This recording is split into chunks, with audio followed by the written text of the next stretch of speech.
But speaking of defense, this is a nice little breakdown here of a couple articles from Blogging the Boys. Just put out yesterday, but this is Cowboys news.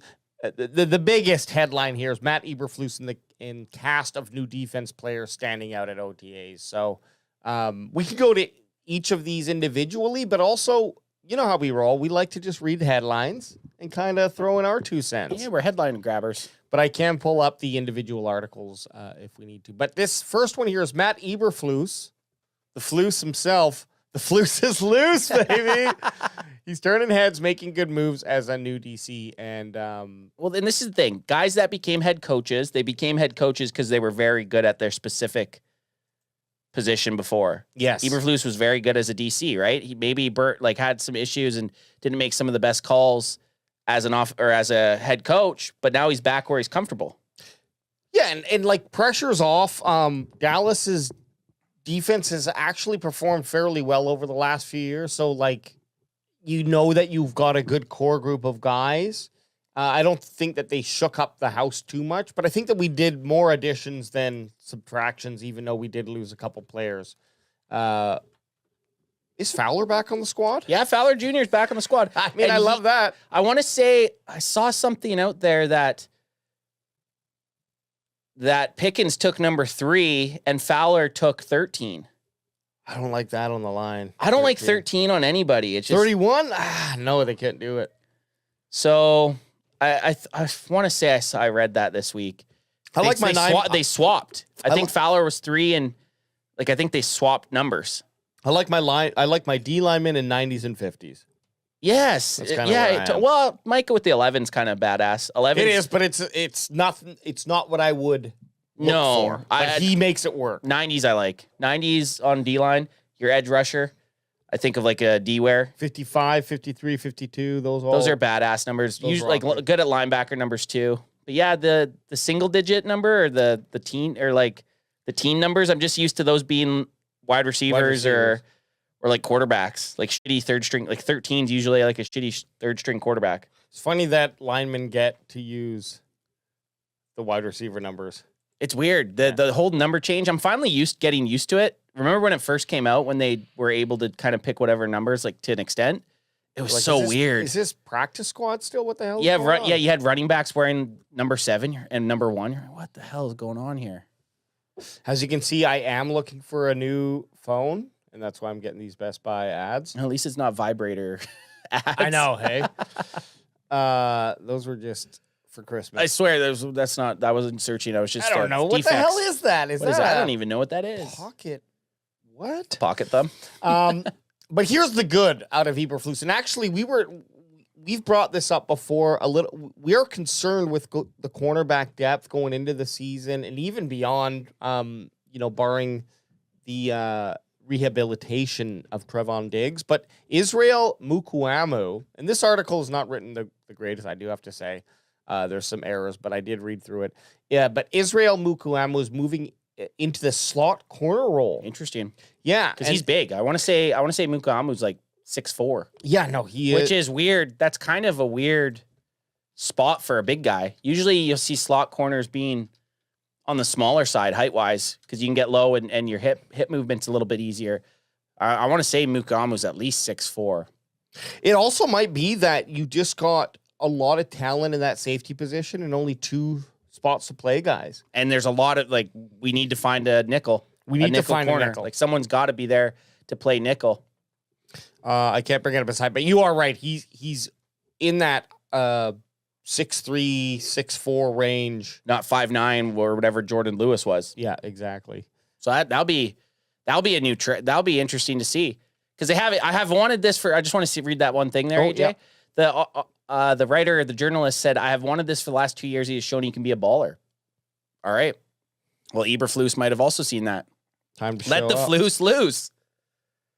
This is why I got to get on this 5G. You got to get logged in. You got to get jacked up. You guys can just watch this happen. I'm getting on that 5G. Now it's like you're flying. Now you're flying the Falcon. There we go. Hang on. Let's get one of these shots here. Look at that. Look at the background here. You never imagined there was someone over there with the background? Creepy corner over there. Oh, God. That's usually where I'm sitting. 6'4", 205. Okay. But he's light on his feet, so I don't know. I don't know what they're thinking here. I guess, it doesn't really add up with a 6'4" guy. You just assume that he's not going to be getting that left to right movement as quickly as a wide receiver popping out of that slot position. But hey, we need someone to play that position. This is where the writing gets really bad. Zimmer actually played because Zimmer didn't play. So he's talking about Mukuamu. Yeah. Mukuamu actually played a career-high 201 snaps. Only 201 snaps. But he saw fewer than 10 defensive snaps in 9 games and only played in more than 20 snaps in 3 games. So so it's kind of like in the UFC when you have a fighter that's never fought in a 5-round fight, or even never, like, say, a heavyweight that's never been past the first round. Yeah. It's kind of like uncharted territory. Yeah. Like, you don't know if you can have this guy play multiple games in a row at 20 snaps a game. Kind of like the same hype with Sam Williams. He played that when the one full season he played, he had like 30% of the snaps and was performing. If you would have extrapolated those stats, he would have been one of the best on the team in terms of quarterback pressures and sacks. But is that just coming in and taking advantage of the opportunities? You're fresh. And so that's something that you really got to see. Yeah. Can you play the starter role and still keep up that pace? That's what shows. That's how you get a second contract. Mukuamu's been on the team since I can remember. Yeah. He's been on for years. Let's use him and let's see what he's got. And guess what? If he doesn't work out, that's okay because we didn't really have a starter in that position anyways. No, that's going into camp. Nickel corner's got to be one of the hottest positional battles. Well, because you got to flush out cornerback 2, which I'm assuming is going to be Kair. Yep.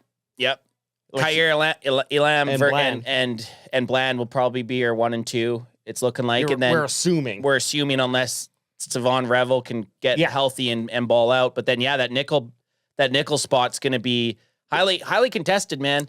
And that's definitely one of the battles we're going to be watching during training camp. Super necessary because teams will be able to cook the Cowboys if they have 2 great lockdown centers, but no one in the slot.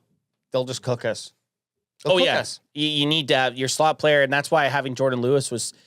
I would have loved to re-sign J-Lou, but he was pricey. But that position is super important because the slot corner has to be able to cover. You're lined up with that wide receiver.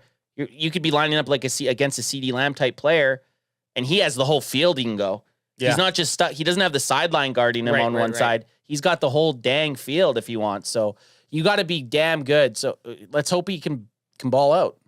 A little tidbit here on Osa Odighizuwa, no doubt, who managed to sign a new deal with the Cowboys.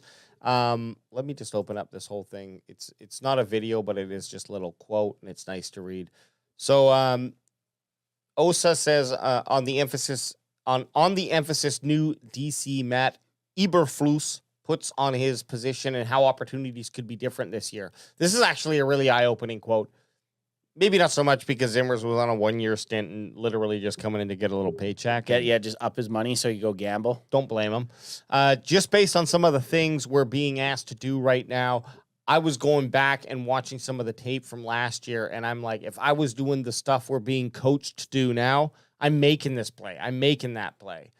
Just seeing there are going to be a lot of more opportunities based on the stuff he's having us do. So it looks like interesting. What could trying to think of an example. Of course, I'm not a football player, right? So I'm not watching tape how these guys watch it or being coached how these guys are coached.